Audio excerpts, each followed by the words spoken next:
Hello and welcome to No Rest for the Weekend, where we go behind the scenes and talk to the creators of independent entertainment. I'm Jason Godbey, and if you've been following the show, you've seen us cover a number of film festivals this year. The Contra Film Series, the Bowery Film Festival, Soho International Film Festival, the Brooklyn Film Festival, NYC Web Fest, and the Bushwick Film Festival. And in addition, we've also started reviewing some indie films. So most of those you can find on our website, norestfortheweekendpodcast.com. And today I want to talk about some of the films that we've been reviewing, including a new film festival, the Brooklyn Horror Film Festival, which we covered in October. And to help me do that, I have my good friend who's been on the show before. He's a producer, filmmaker, and now he's a No Rest of the Weekend contributor, Mr. E.J. Argenio. Welcome back, E.J. It's a pleasure to be here, Jason. Thanks for having me. Thanks for coming, man. I appreciate you schlepping to Brooklyn. I wanted to kind of talk through this stuff with you because you recently kind of signed on to help review films, which is great. Mm-hmm. We did not, our policy before was we weren't reviewing films. We were going to, it was like, it's very difficult in the indie scene because, indie films don't get a lot of ink in general, and I didn't want to review something negatively just because, if you look up a film, I didn't want the only thing to be on it, a bad review. It's very kind of you. Some people wouldn't care to get their voice out there, so it's nice of you. Well, also, bad reviews are easier to write than good reviews. It's true. I think, it's easier to get out the knives, and go to town on somebody, but I'm trying not to do that. What I'd like to do is review films that we like. Yep. And if we don't like it, we just won't review it. It's fair. Having said that, we did find some films that we liked. Yep. And particularly, one of the reasons I wanted you to help me was with the films in the horror genre. Yep. Because I may have said this on the show before, but I'm not a horror fan. You are a horror fan. I enjoy the genre. It's you see a wide variety of films. Not all of them can be great, but you never know what you're getting. So that anticipation is what keeps me eager to keep watching them. When I came to cover Brooklyn Horror Film Fest, which is it's a great fest, I went there. I saw a number of shorts. The festival is very popular. Like, fans come out for this festival, which is amazing for a film. Usually, it's you've been to film festivals, just you and a bunch of filmmakers who have they're filming the fest. At least we're all basking in each other's glory. Right, exactly. But I think they were actual fans, and it was kind of a young vibe, sort of a young hipster vibe there. Brooklyn, very Brooklyn, But what occurred to me is that horror is such a popular genre in indie, it's one of the few things that you can make on an indie budget without stars in it and still get distribution for it. Yep. So I wanted to kind of just, before we get into the reviews and stuff, just kind of talk to you a little bit about horror. Like, why do you think, like, hands down, it's probably the most popular genre in indie? Horror is a wide range based on the person watching the film. So I think when you include the risk that can be taken when making that film, there's a chance that you're going to see something you haven't seen before. And you can be a little bit more daring. Yeah, a little bit more daring. That's the best way to put it. And I think audiences are more eager if they love that genre. I think they're going to see films that maybe consider more classical. Your standard, teenager and a stalker, your monster, your urban film. legends, your slasher films. But I know we're talking indie film, but a mainstream film like Get Out became so popular because they took a risk telling a horror story from a completely different point of view that hadn't been done before. And I think you see more filmmakers who are willing to do that, and I think audiences really, take to that. Yeah, well, in my review of Brooklyn Horror Film Festival on the website, I mentioned Get Out and Jason Blum and how he's kind of built Blumhouse. Mm-hmm. He's built his house on a foundation of horror, and it's because you can do that stuff, and you can make a horror film without stars in it. You can make it very inexpensively, and you can make somebody $50,000, $200,000. It doesn't have to be a lot of money, and of course that causes the market to be very saturated. But if you know what you're doing, you can make you can probably get distribution for it. Whether it's Netflix or the Redbox, it'll get some kind of distribution. And you mentioned you don't need a lot of actors to make a horror film, which is true. But I even think I'll take it a step further. You could have an entire horror film, even if it's 90 to 100 minutes, in one location. Think about that. You could stabilize the structure and planning of your film because you're not going anywhere else. If you want to do something more suspenseful, that cuts down on graphic effects and CGI that you may use in post-production. These are all things that make it easier for the indie filmmaker to, one, produce a film because that's really what they want to do more than anything else. But it also allows them to get creative and really improvise with what they have to work with. And this is coming from a guy who manages locations and produces movies. So yeah, from a producer aspect, if you don't have to go, 15 places. Because when I had Dan DiFilippo from Pipeline, he had made a film called Catskill Park, and they made everything within like a 3-mile radius. They had their main location and then a few others, in the woods or whatever. And, they were able to make that movie incredibly cheaply. And, I think they put some Instagram influencers in it and stuff like that. But they were able to get distribution for that and not pay through the nose trying to make the thing. So it has become the fast food genre in a way. I like that. But, there are also some good films. We saw some films at Brooklyn Horror Fest. So talk about, you saw one, I didn't see it. Actually, I watched a little bit of it, but I was not able to view all of it. You saw a film called A Night of Horror, Nightmare Radio. Nightmare Radio, yes. So give me like a little brief synopsis. We have your review. It's on the website. So if people want to get the in-depth stuff, they can read the review. But give me like a quick synopsis of it. Well, it centers around our narrator, Rod Wilson, who, very similarly to you, is a radio talk show host who has his nightly program, Nightmare Radio. And it's a simple show where he exchanges horrific tales ranging from the supernatural to urban legends, but he also incorporates the storytelling with his callers. At the same time, while he may be telling a story, he's willing to listen to one he hasn't heard before. And all of these in vignette form, the viewer, the audience member who's watching this movie, they're sort of taken through each tale, and things escalate where an average night for Ron, at least what seems like an average night, it's not so average. One of them in particular, the one that got me, without giving anything away, they tell a story of Willie Bingham, who is a convicted child rapist who also murdered the child. And in this alternate future, I believe he's in Australia, they allow the victim's relatives to choose the sentencing. And his punishment is a series of amputations that they show that escalates through time. On top of that, he's actually taken to schools for disorderly children, I guess is the best way to put it. And he's used that as an example of if you don't get to the straight and narrow, you're going to go down a dangerous path. And this is the type of punishment you could get for a future crime you may commit. So it's kind of a morality tale in that way, but just bit. Really in the extreme. In the extreme, yes. See, this is why I need you to watch these movies for me, because I'm never going to watch that. I'm never going to watch that movie. It's just not my. It's not my thing. I mean, I know, and that's the other part of it is like there's an audience for that really digs that stuff. Yep. I am not one of them. I never have been. But you found a film. You said you found the film as an effective film. I enjoyed it because not a lot surprises me nowadays, but for a film to actually have you gasp at a certain point and to catch you off guard, sure, we've seen a lot of horror films, or at least I would hope you have, and there's some things you might be able to predict, but when something catches you off guard or something hits closer to home, I think there's nothing scarier than that. So we saw some other films as well. We saw a film called This Is Our Home, which is another feature, which Simone Policano stars in. She has been on the show for the other film that she was in this year. Did an excellent job, by the way. She's fantastic in the film. The film is... How would you describe that? Like, just give me like the synopsis of This Is Our Home. It's an interesting film. Well, the gist of it is a couple, after dealing with a traumatic decision in their lives and sort of moving on from a sensitive, emotional incident without giving too much away, they go to her childhood home just to get away and sort of regroup and rethink. And they, on the first night, they get a knocking on the door, and who's there but a small boy who keeps calling them mommy and daddy because he's claiming to be their son. And that tragic incident I mentioned, that was the loss of their unborn child. The one thing I noticed about that film too is that the director, he has this like sort of technique where they kind of take you to a point where something's going to happen and then they cut.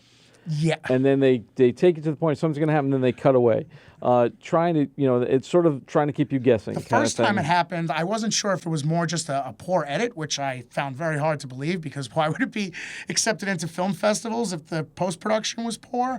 But then as it happened, I realized what they were going for, and it's a very fun film to analyze and sort of process and discuss afterward, because there's so many different messages, and the meaning of the film, I mean, I can't get into without getting away, but right. What they're going for is something so modern and something I think a lot of couples can relate to. And those are the horror films that I always like a little bit more. But just going back to what we were talking about earlier, simple cast, man, woman, child. One location. One location. A forest, which is very conventional and typical. A road trip. Things that have all come up in the horror genre before. Things that we could say, oh, we see. And so it makes us feel comfortable right away, but our brain gets to pick apart the story as it's evolving. Yeah, I thought technically the movie was well done. I thought it was well directed. I thought the performances were very good. Simone's terrific in it. The kid is actually quite good in it. He's quite good. What I noticed were these sort of slow Kubrickian zooms. Yes. Which we'll talk about that in the next project as well. It's sort of I don't know if that's a Kubrick thing. Particularly, that's where I've noticed it first was like the Barry Lyndon zoom. Yes. Or like and he uses them in The Shining a bit. So I saw the director doing that as well. My only criticism of the film was I kind of wish there were a bit more of it. I think it clocks in at about 73 minutes, 74 minutes. Yeah, it's very short. Could have used another. And usually the 90-minute movie gets me a little discouraged, but because of shows like Black Mirror, Electric Dreams, you could have an hour-long, well-produced narrative. I guess that's the best way to put it, because you don't want to call this a TV show and you don't want to call those movies, but they could be either or, and I think that makes it interesting. So we've been able to be scared and told a good story over the course of a short period of time. But there were a couple of holes that, for an interview on this show, I have a million of them and can really have a great conversation about it. But as a viewer in that moment, just kept me wanting a little bit more. With shows like Black Mirror and the new Twilight Zone, I've seen, and this is something I've seen too in a lot of, modern day thriller horror films.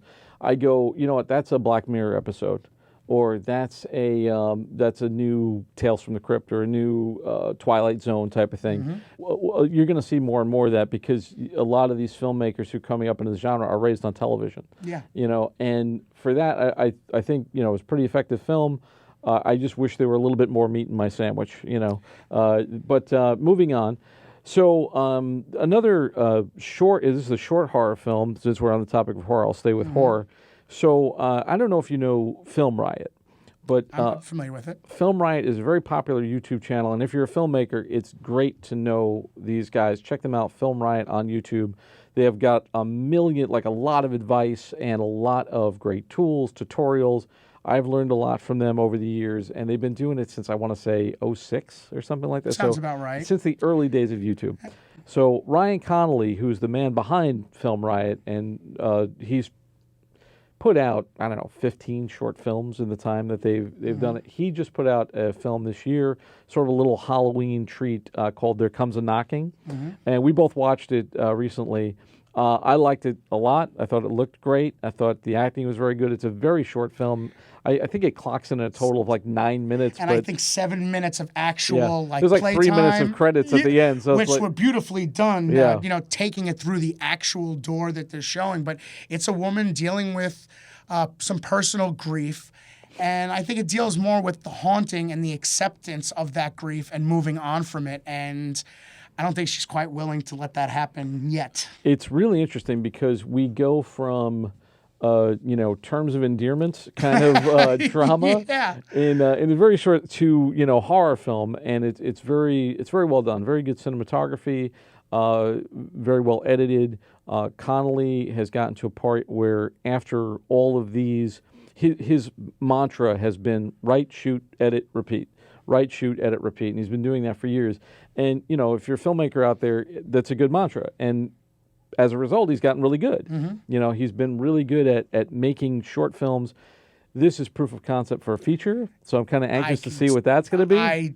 Yeah, that's the first thing I thought. I want to see how this feature goes because there's a lot they could really get into. But what amazed me is, since it was only 9 minutes with credits, I sat through the entire credits, and usually you expect to see a long list regardless of the film. I mean, I did a short film In the Field that we discussed a few years ago, and that had close to 35, 40 people working on it, and that was only 15 minutes. For a film total run length of 9 minutes with credits, the credits itself were amazing. The number of people working on it, the number of contributors, and that just shows you, even in a film like this, what it takes to get something like this accomplished. It takes a village. It takes a village, yeah. The other thing I liked about it, too, is, like, again, very few characters, one main character, one location. One part of that location. They didn't even go upstairs. They didn't go upstairs. They just stayed on the same floor. And it was very effective. And the whole thing centers around this door that she installs in the beginning of the film. And I think it works very well. I think, and there's also a making of it on their channel if you want to check that out. That's cool. I posted it's on the website. The short film with the review is on the website if you want to check that out as well. But I think all these, especially for our indie filmmaker audience, these are great films to check out because you're not gonna. My personal theory, and maybe you agree, I don't know, but.